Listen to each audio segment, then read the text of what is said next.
Hello दोस्तों, स्वागत है आपका अपने YouTube चैनल अंकित प्रजापति स्टडी सेंटर में। तो दोस्तों, पिछले वीडियो में मैंने अवतल दर्पण में प्रतिबिंब बनने के नियम और अवतल दर्पण में प्रतिबिंब बनना ये बता दिया था, ठीक है। और इस वीडियो में हम पढ़ेंगे उत्तल दर्पण में प्रतिबिंब बनने के नियम, यानी उत्तल दर्पण में प्रतिबिंब बनने के कितने नियम होते हैं, ठीक है। तो देखिए, आज का टॉपिक है हम लोग का उत्तल दर्पण में प्रतिबिंब बनने के नियम। तो उत्तल दर्पण में प्रतिबिंब बनने के 3 नियम होते हैं। कितने नियम होते हैं? 3 नियम होते हैं। तो फर्स्ट नियम क्या होता है, पहले वो जानेंगे, ठीक है। फर्स्ट नियम वो होता है ना कि मुख्य अक्ष के समांतर जाने वाली किरणें, ठीक है, मुख्य अक्ष के समांतर जाने वाली किरणें उत्तल दर्पण पर परावर्तन के पश्चात मुख्य फोकस से जाती हुई प्रतीत होती हैं। जाती ना है, जाती हुई क्या होती हैं? प्रतीत होती हैं, ठीक है। तो पहला नियम क्या है? मुख्य अक्ष के समांतर, मुख्य अक्ष के समांतर आने वाली किरणें उत्तल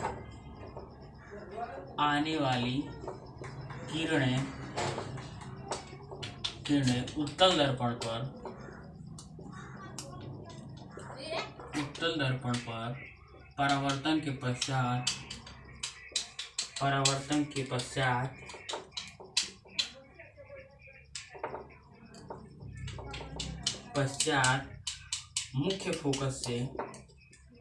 पश्चात मुख्य फोकस से जाती हुई प्रतीत होती हैं, ठीक है। क्या है कि मुख्य अक्ष के समांतर आने वाली किरणें उत्तल दर्पण पर परावर्तन के पश्चात मुख्य फोकस से जाती हुई प्रतीत होती हैं। क्या? मुख्य फोकस से जाती हुई प्रतीत होती है। तो देखिए, ये है एक उत्तल दर्पण, ठीक है।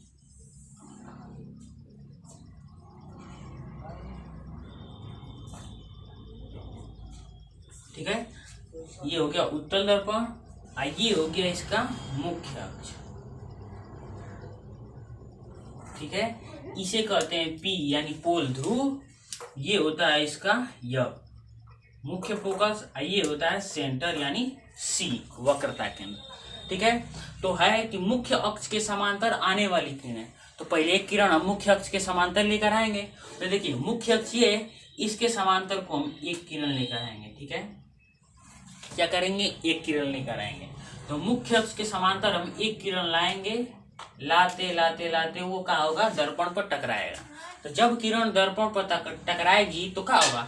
परावर्तन के पश्चात मुख्य फोकस से जाती हुई प्रतीत होगी, ठीक है। जाएगी ना, लेकिन जाती हुई क्या होगी? प्रतीत होगी।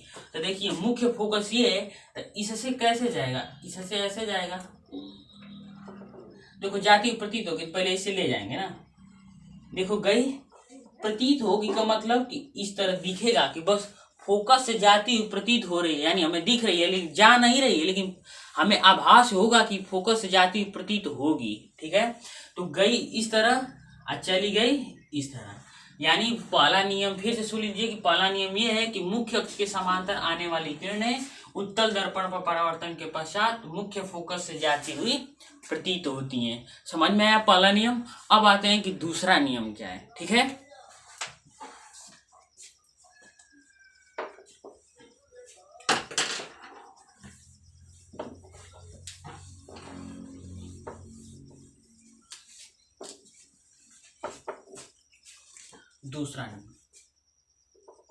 दूसरा नियम ये है ना कि मुख्य फोकस की ओर आती हुई किरणें उत्तल दर्पण पर परावर्तन के पश्चात और मुख्य अक्ष के समांतर हो जाती हैं। क्या?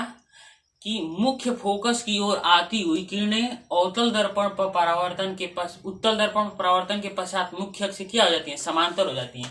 यानी देख लीजिए, एक बार लिख दे रहे हैं, ठीक है, कि मुख्य फोकस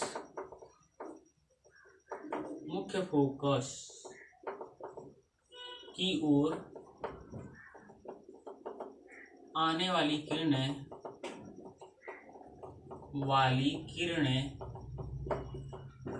उत्तल दर्पण पर परावर्तन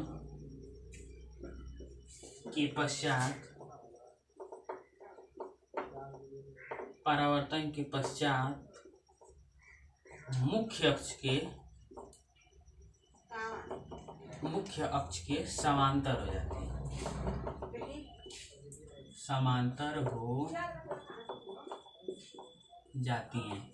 ठीक है, क्या है कि मुख्य फोकस की ओर आने वाली किरणें उत्तल दर्पण पर परावर्तन के पश्चात मुख्य अक्ष के क्या हो जाती हैं, समांतर हो जाती हैं। तो अब देखते हैं कि कैसे समांतर हो जाती हैं। तो ये देखिए, ये एक उत्तल दर्पण,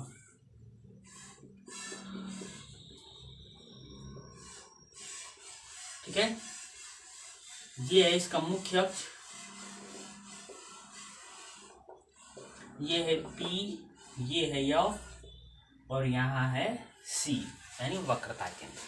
ठीक है, तो देखिए कहा किया गया है कि मुख्य फोकस की ओर आने वाली किरणें, ठीक है, मुख्य फोकस की ओर आएगी। तो देखिए किरण आ रही है मुख्य फोकस की ओर, देखिए मुख्य फोकस की ओर आ रही है ना, मुख्य फोकस की ओर आने वाली किरणें।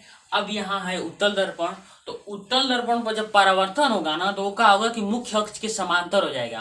क्या होगा, मुख्य अक्ष के समांतर हो जाएगा। तो मुख्य अक्ष ए है, अब देखिए इसके समांतर इस तरह निकल जाएगा, यानी आया इधर से और निकल गया इधर से। ठीक है, फिर से सुन लीजिए, क्या कि मुख्य फोकस की ओर आने वाली किरणें उत्तल दर्पण पर परावर्तन के पश्चात मुख्य अक्ष के समांतर हो जाती हैं। अब देखिए इस तरह आया, मुख्य इस तरह आया और उत्तल दर्पण पर जब परावर्तन हुआ तो क्या हो गया, मुख्य अक्ष के समांतर हो गया। ठीक है, तो ये दूसरा नियम समझ में आया। अब बढ़ते हैं तीसरे नियम की ओर कि तीसरा नियम क्या है। ठीक है,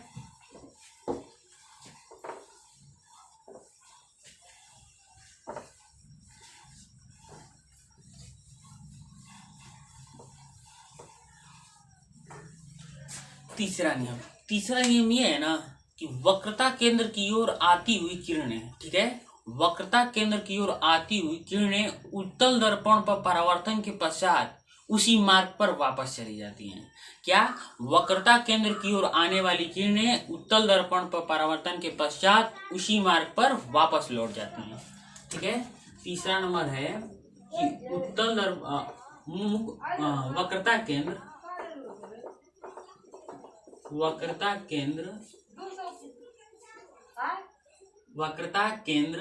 की ओर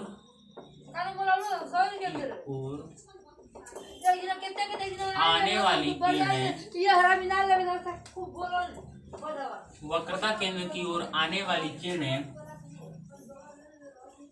उत्तल दर्पण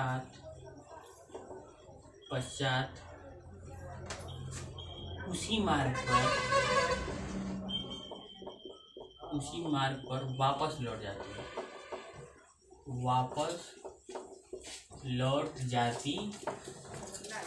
है। ठीक है, क्या कि वक्रता केंद्र की ओर आने वाली किरणें उत्तल दर्पण पर परावर्तन के पश्चात उसी मार्ग पर वापस लौट जाती हैं। अब देखेंगे कैसे आती है और कैसे वापस लौट जाती है। तो ये है हम लोगों का उत्तल दर्पण।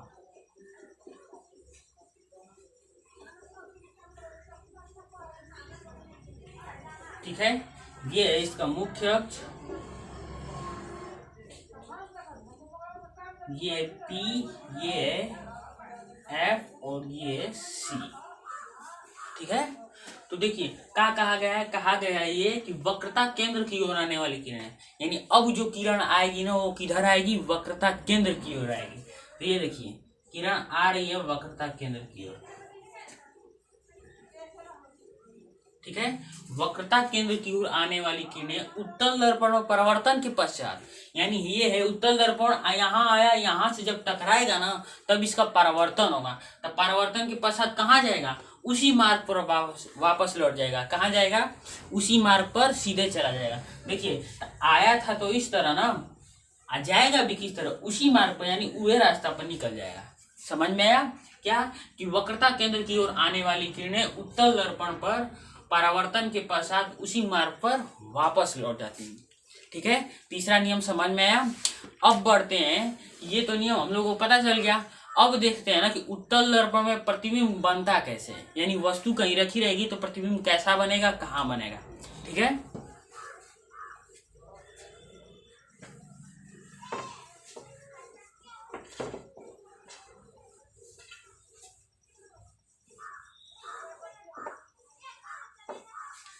अगला हेडिंग है उत्तल दर्पण में प्रतिबिंब का बनना।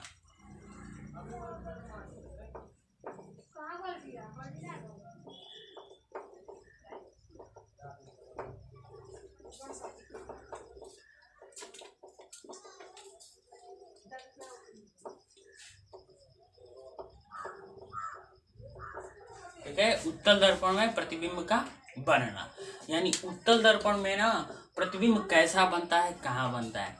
तो देखिए उत्तल दर्पण में ना प्रत्येक स्थिति के लिए ना एक ही प्रतिबिंब बनता है। क्यों, अब देखिए कैसे बनता है ना। देखिए ये है उत्तल दर्पण, ठीक है।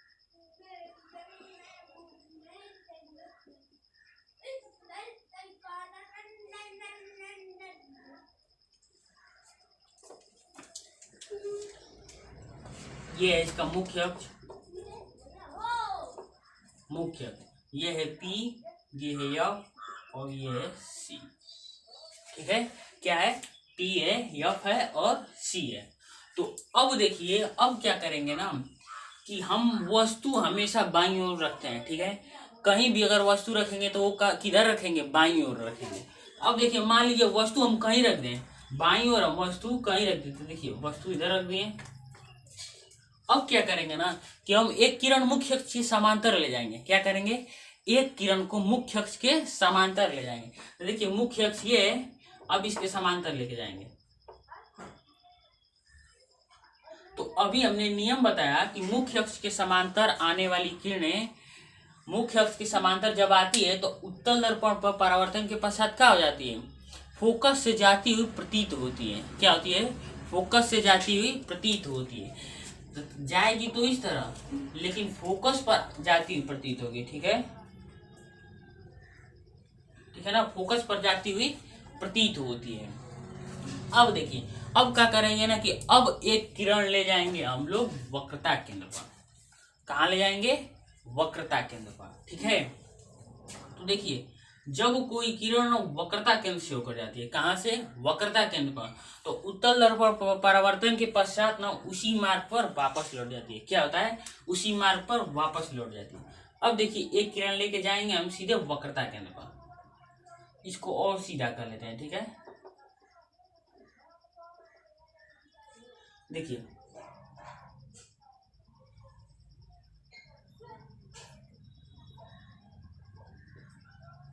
ठीक है, देखिए एक किरण गई वक्रता केंद्र पर, जब वक्रता केंद्र से जाती है ना तब परावर्तन के पश्चात ना उसी मार्ग पर निकल जाती है। क्या होता है, उसी मार्ग से चली जाती है। तो अब हम देखेंगे कि प्रतिबिंब बना कहाँ है। ठीक है, तो प्रतिबिंब वही बनता है जहाँ दोनों किरणें की कटान बिंदु होती हैं। ठीक है, तो देखिए वस्तु था हम लोगों का ओ डैश। ठीक है, अब कटान बिंदु कहाँ हुआ भाई, तो देखिए कटान बिंदु ये हुआ। ठीक है, कटान बिंदु ये, इसका नाम रख देते हैं हम आई और आई डैश। ठीक है, वस्तु का नाम रख देते हैं ओ डैश, आज जो प्रतिबिंब बना उसका नाम रख देते हैं हम आई और आई डैश। तो अब देखिए जो प्रतिबिंब बना वो कहाँ पर बना, वो प्रतिबिंब ध्रुव और फोकस के बीच बना। प्रतिबिंब कहाँ बना, ध्रुव और फोकस के बीच में। तो कोई पूछेगा कि जब उत्तल दर्पण में प्रतिबिंब बनने का नियम, तो कोई पूछेगा कि जब उत्तल दर्पण में प्रतिबिंब बनता है, यानी कोई भी वस्तु उत्तल दर्पण में प्रतिबिंब बनाती है, तो उसका जो कोई भी वस्तु और उत्तल दर्पण प्रतिबिंब बनाती है तो कहाँ बनाती है। ठीक है, तो हम कहेंगे कि दर्पण और मुख्य फोकस के बीच में, यानी ध्रुव और मुख्य फोकस के बीच में। अरे भाई दर्पण भी तो यहाँ है, दर्पण या फोकस के बीच में कहो, या ध्रुव या मुख्य फोकस के बीच में कहो, दोनों सही होगा। ठीक है, तो अब देखिए यानी वस्तु जो है ना प्रतिबिंब कहाँ बनाएगा, प्रतिबिंब, तो वस्तु का प्रतिबिंब, वस्तु का प्रतिबिंब ध्रुव तथा मुख्य फोकस के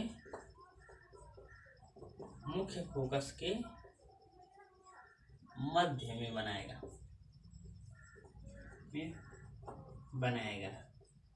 ठीक है, अब कैसा बनाएगा, उसकी प्राकृति कैसी होगी। ठीक है, उसकी प्राकृतिक कैसी होगी और आकार कैसा होगा, तो इसकी प्राकृतिक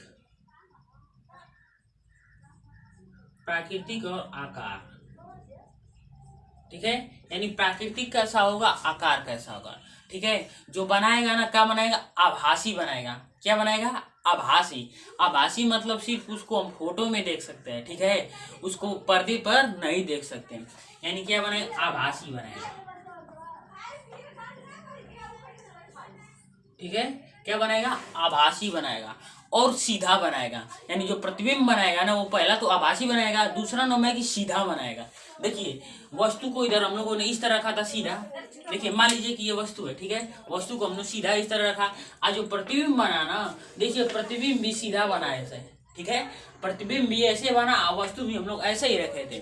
तो प्रतिबिंब कैसे बन गया, सीधा बना। प्रतिबिंब कैसा बन गया, सीधा बना। अब देखिए कैसा बना भाई, वस्तु से बड़ा बना कि वस्तु से छोटा बना। तो जो प्रतिबिंब बना ना, वो वस्तु से छोटा बना। देखिए कैसे, देखिए वस्तु इतनी बड़ी थी ना, वस्तु इतनी बड़ी थी। अब भाई वस्तु इतनी बड़ी थी, आज जो प्रतिबिंब था ना, वो देखो कितना छोटा बना है।